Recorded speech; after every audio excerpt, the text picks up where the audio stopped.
When I sit down to discuss a topic on my channel, I usually have a really clear topic in mind. It's normally a business, a charity, history, psychology, or the occasional true crime analysis. And I don't tend to deviate from those topics. It's because that's what I enjoy making and publishing to the world, and it's also what many of you like to learn and understand better. But today's video is going to be the first of a three-part series that will be deviating from that norm. Today we are going to explore beyond the scope of a business or a CEO. We are looking into something more expansive and damaging than one great event. Because today, and over the course of the next few days, I will be explaining the origins of a baseless phenomena in our modern society that can be linked to the direct cause for families being torn apart, public misinformation and irrational fear-mongering, and children needlessly dying at the hands of irresponsible parents. Today will be the first installment about how one man built a lie that has been perpetuated as fact decades after its publication and subsequent discreditation. Today, we will be discussing Andrew Wakefield and his falsified research that led to what we know today as the anti-vax movement.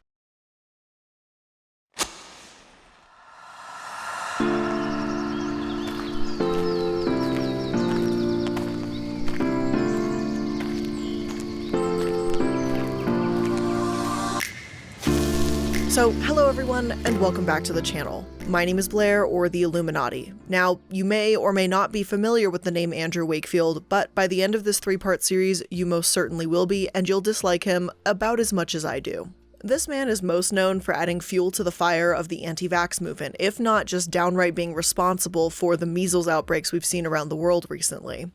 As I like to say, I try to prevent things from being taken out of context here, and I will be addressing his views, and I'll be explaining why he thinks this way and his perspective in some detail, but please do not take these opinions as my own or as fact when you're listening. And believe me, I am going to be fuming as much as you are, but if I don't tear something to shreds right away, it's only because there's more garbage to come, and rather than rip things apart all at once, I have to go through this systematically. So as much as I love the super cute r/vax happened videos, those videos only show the reactions of what happens when misinformation takes over and is regurgitated over and over and over again and has completely lost its original form.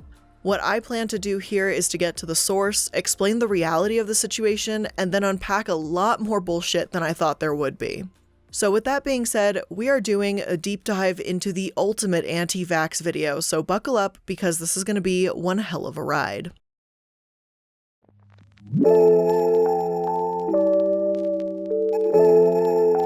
So let's get into who Andrew Wakefield is before we talk about the controversy. I won't stick around on this topic for too long, but it is important to note a few things here. One is that Wakefield was actually born into a family of doctors in 1957. His mother was a GP, his father a neurologist. Wakefield studied medicine as well, specializing in surgery. He actually worked as a transplant surgeon before heading back to the UK in the late 80s. He became a fellow of the Royal College of Surgeons in 1985 and a year later was awarded a Wellcome Trust traveling fellowship to study small intestine transplantation in Toronto, Canada. Dr. Wakefield returned to the UK in the late 1980s, where he began to devote more time to research. Joining the Royal Free Hospital in London, he worked on the liver transplant program and in 1996 began researching bowel disorders, autism, and the MMR vaccine. This guy was a senior lecturer at the Royal Free Medical School in North London. Definitely not the US. Free medical school is not a phrase we use here. So you do have to understand he had the credentials and the education to pull this off. I'm not saying Wakefield doesn't actually believe what he preaches about anti-vax stuff, though that probably makes him even more terrifying. But Wakefield was in the absolute perfect position to scam people, to start this movement, refuel it, and to gain a huge following behind it. We see it with MLMs or shady businesses all the time. You have to be well-spoken, you have to sound like you know what you're talking about, you have to appear intelligent for things to blow up this way. And Wakefield was a lecturer, a doctor, and well-respected in his field. He'd been awarded, so by all accounts, this was a man you could trust. At least, he was until this time when he began his so-called research. His first research that Wakefield published was in 1993, and this wasn't actually about vaccines, not just yet. But his report most definitely raised some eyebrows at that time. Wakefield said he had evidence that measles led to Crohn's disease, and that is a really bold jump to make back in '93, and it definitely, like I said, raised some eyebrows. But more than that even, his claims were discredited only 5 years later. More research groups with more sophisticated techniques failed to confirm Wakefield's findings. In 1998, the chief medical officer from the UK Department of Health and a group of experts reviewed Wakefield's studies and concluded that there was no support for a causal role for the measles virus infection in Crohn's disease. Furthermore, they found that there was no link between the MMR vaccine and a bowel disease. In 2000, the UK Medical Research Council also concluded a review and came to the same conclusion, as did a Japanese research group. We failed to detect any measles virus genome or measles virus antigen in gut tissue from patients with inflammatory bowel disease, the authors stated. So Wakefield abandoned his initial theory on Crohn's disease and measles. However, other studies have suggested there may be a link to Crohn's and measles, just not Wakefield. I was able to find a different study from the National Library of Medicine that's more recent, an Israeli study from 2001, and it also claims that measles is more prevalent in Crohn's disease patients. The difference here, though, is that the 2001 study had 531 participants and ended with the statement, "This data led us to postulate that there may be a role for measles infection in Crohn's disease, even if at present this role remains unclear." Wakefield's study, however, consisted of only 15 patients and ended with this statement. These observations suggest that measles virus is capable of causing persistent infection of the intestine and that Crohn's disease may be caused by a granulomatous vasculitis in response to this virus. Making statements and suggestions that can be misconstrued like that are extremely dangerous, even if they were true. This 2001 study didn't come out until 8 years after Wakefield's, so as much as some might think he was ahead of his time, to me, this is like telling someone you may know what cures cancer years before a proper study can actually be established. Not to mention the other studies in the UK and Japan in the late 90s said that his research wasn't substantial enough to come to his own conclusion. It's just plain irresponsible, and it's the first red flag for what's about to come. While Wakefield continued his research, one very, very important person came into play here, and that is RosemaryKasich. Brian Deere, a reporter in the UK, wrote this about Rosemary in 1996. RosemaryKasich watched her son William deteriorate from a bright, active toddler to a destructive 8-year-old who cannot talk, play, or feed himself, and who lives in a frantic, rushed world of his own. She blames the MMR, measles, mumps, and rubella vaccine for the devastating changes in William, now diagnosed as autistic and suffering from a debilitating inflammatory bowel disease which can leave him screaming with pain. William is one of 10 children taking part in a pilot study at the Royal Free Hospital in London, which is investigating possible links between the measles vaccine and the bowel disorder Crohn's disease and with autism. This study is being organized by Norfolk solicitors Dobrams, one of 2 firms awarded a contract in 1994 to coordinate claims resulting from the MMR vaccine. When I first saw Rosemary's name in my research, it sounded like she was just another desperate parent looking for a cure for her son's autism and willing to listen to any doctor that gave her quack answer a chance. But it is so much worse than that. After all, why would a doctor or any medical professional come to the conclusion that vaccines cause autism, right? I mean, we know it's ridiculous, so how come a doctor, someone we see as educated in society about these kinds of things, wouldn't understand that? Well, it turns out that Wakefield didn't actually come to his conclusion on his own, and RosemaryKasich is the biggest anti-vaxxer Karen I have ever had the displeasure of researching. She is the brain behind Vaxxed. She gave Wakefield the idea that MMR vaccines are the cause of autism. She introduced quack diets for autistic people, which led to allergy-induced autism group. She says it improves them. She is not well known, but just as dangerous. In 1995, Kasich approached former gastroenterologist Andrew Wakefield. She came to him as a parent of an autistic child. She was seeking help with her son's IBS and him being autistic. In 1996, he turned his attention to the connection between the MMR vaccine and autism. Without her, he would not have made the false connection. She volunteered her son to participate in Wakefield's study of 10 children at the Royal Free Hospital in London. It was trying to find the link between the MMR vaccine and Crohn's disease. Later, the study moved on to autism with Kasich's help. So Wakefield was trying to link vaccines and Crohn's, but in part because of Rosemary, it became about autism. So to all the anti-vaxxers out there, where are your studies now? Because in so many anti-vax videos that I used to do and many other YouTubers have done, all I hear are these studies that show there's a link. Not that any anti-vaxxers source them, but still, they claim they exist. But how can you possibly say anything that came out of this research is valid now? This is a Karen with a confirmation bias and a doctor that was already grasping at straws and dumb enough to take this bait. And Jesus Christ, this is literally just the beginning. I'm gonna go through the study, but this is the onset. This is how the thing started. It was dead in the water. This was not unbiased. This was not professional. These were none of the things that a study needs to be, especially for something so important. But it gets worse from here. RosemaryKasich is the CEO of Allergy-Induced Autism, AIA. It is a United Kingdom-based charity. It is dedicated to identifying the causes and biomedical effects of being autistic. It gained its charity status in 1997, one doctor's observation along with a group of parents that noticed common food and chemicals that exacerbated their condition. AIA has grown exponentially since its inception. They hold international seminars, presentations, and conferences. They are served to spread misinformation about autism, provide a platform for medical research, and a focal point for scientists and parents. So this woman theoretically thinks she runs a charity for autistic children, and yet she is the reason why so many people misunderstand autism today. And trust me, I hate Autism Speaks. Like, fuck Autism Speaks. But at least their founder isn't part of the source of vaccine misinformation and this vaccines cause autism bullshit. This woman is.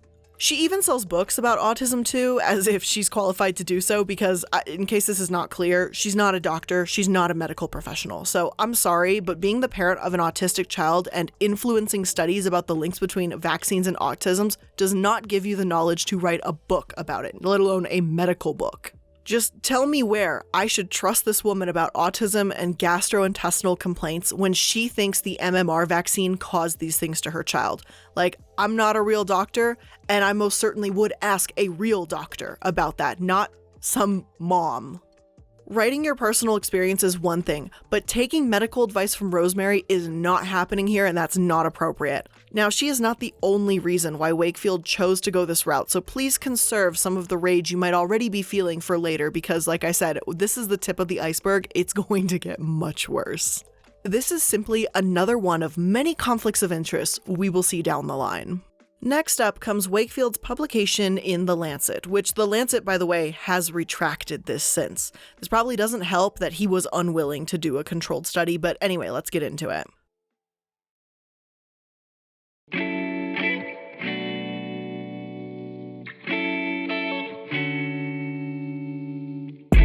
Alright, so after the bullshit studies with Rosemary's son and the other 9 autistic children, Wakefield published his findings. And these findings, by the way, were biased, frustrating, unscientific findings and have absolutely been the bane of my existence. Everyone who knows about anti-vaxxers knows that this is where it truly take off, and this is the research that anti-vaxxers refer to when they say how their scientific studies show that vaccines cause autism. So since this is their reference, their holy grail, their justification, and probably their one piece of evidence, we are going to thoroughly tear this thing apart. And here it goes. This is what the study said. We investigated a consecutive series of children with chronic encephalitis and regressive developmental disorder. 12 children, mean age 6 years, range 3 to 10, 11 boys, were referred to a pediatric gastroenterology unit with a history of normal development followed by a loss of acquired skills, including language, together with diarrhea and abdominal pain. Children underwent gastroenterological, neurological, and developmental assessment and review of developmental records. Ileocolonoscopy and biopsy sampling, MRI, EEG, and lumbar puncture were done under sedation. Barium follow-through radiography was done where possible. Biochemical, hematological, and immunological profiles were examined. Findings. Onset of behavioral symptoms was associated by the parents with measles, mumps, and rubella vaccination in 8 of the 12 children, with measles infections in one child and otitis media in another. All 12 children had intestinal abnormalities ranging from lymphoid nodular hypoplasia to aphthoid ulceration. History showed patchy chronic inflammation in the colon, and 11 children had reactive iliolymphoid hyperplasia in 7, but no granulomas.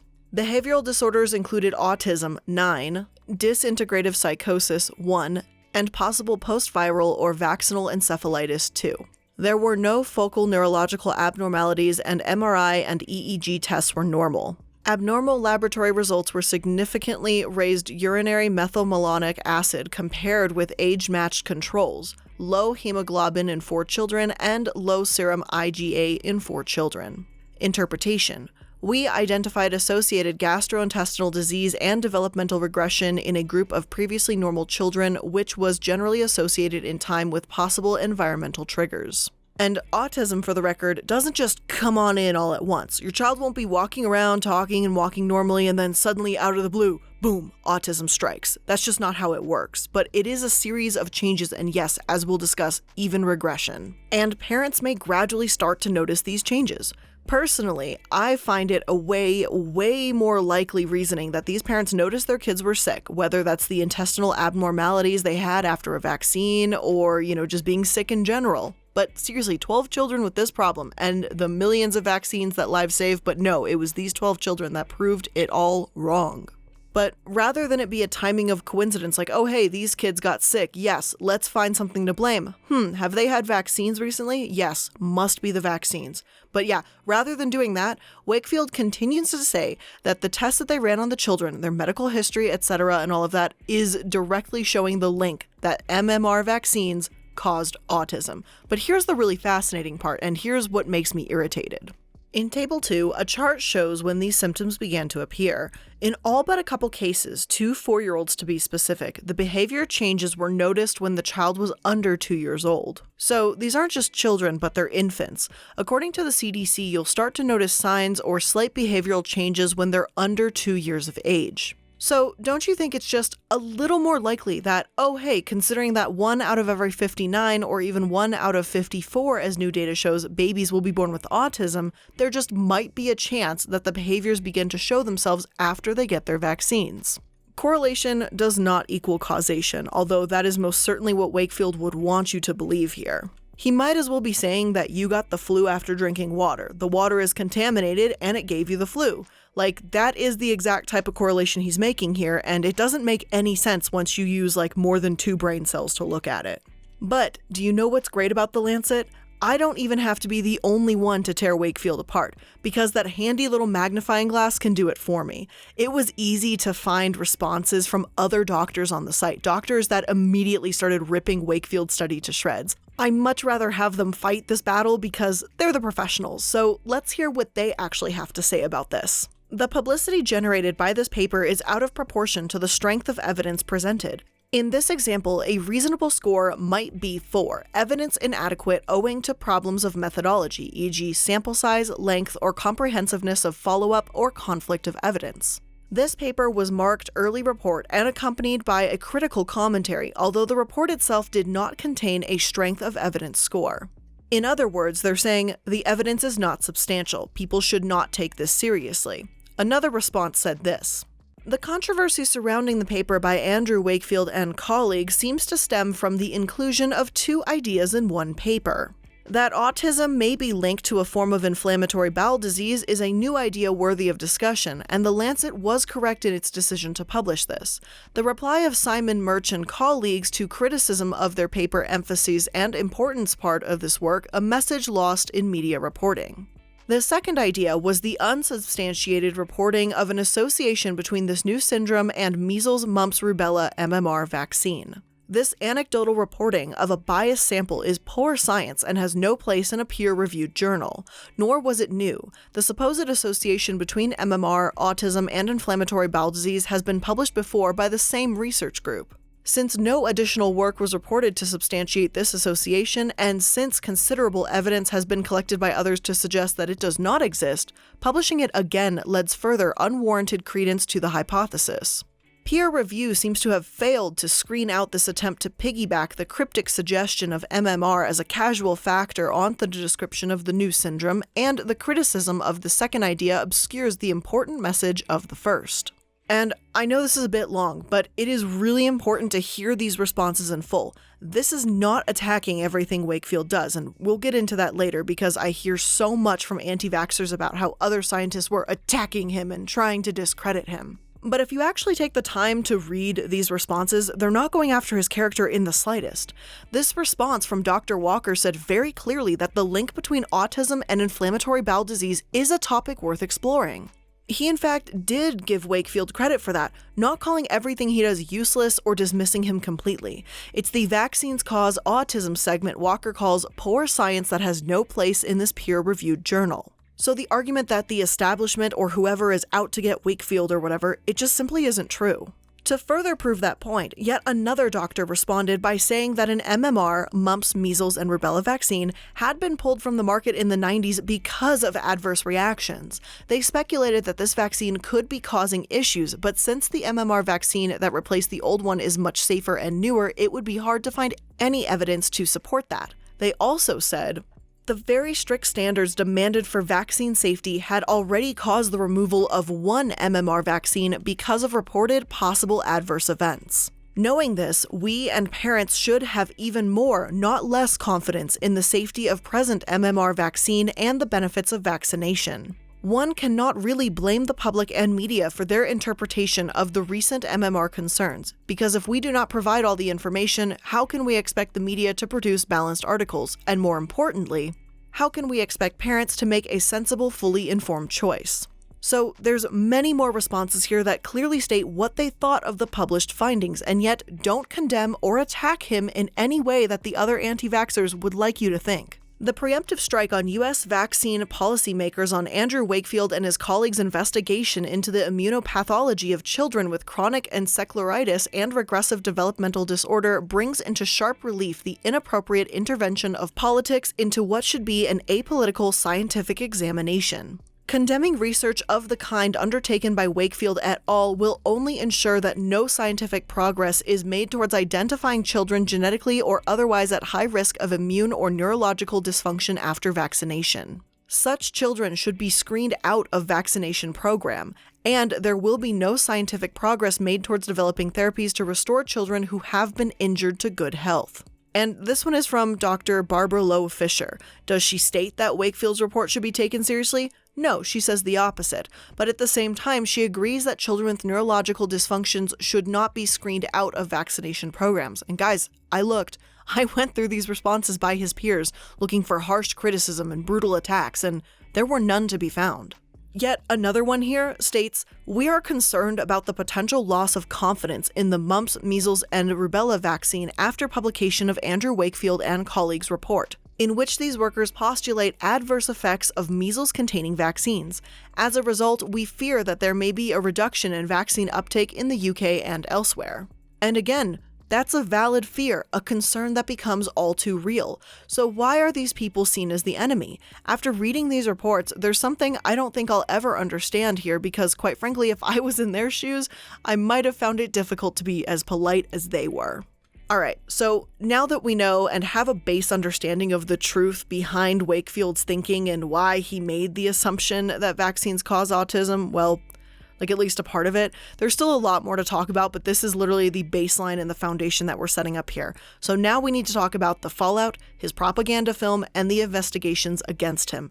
However, that is, of course, going to be other videos in of themselves that will be coming out very shortly. So today, that is where I'm ending this video right now, but the other two parts are coming out very soon. So thank you guys for taking the time to watch today's video. If you guys enjoyed it or learned something new, make sure to hit that like button. If you guys want more content from me, you can pop open the description box. You're going to find links to all of my sources used to create this video, as well as the other two parts that are coming out soon. Links for all of my social media, second channels I'm involved with, all of the good stuff are in the description box down below. So again, guys, thank you so much for making it to another video. I love you guys, and I'll see you again very shortly. Bye!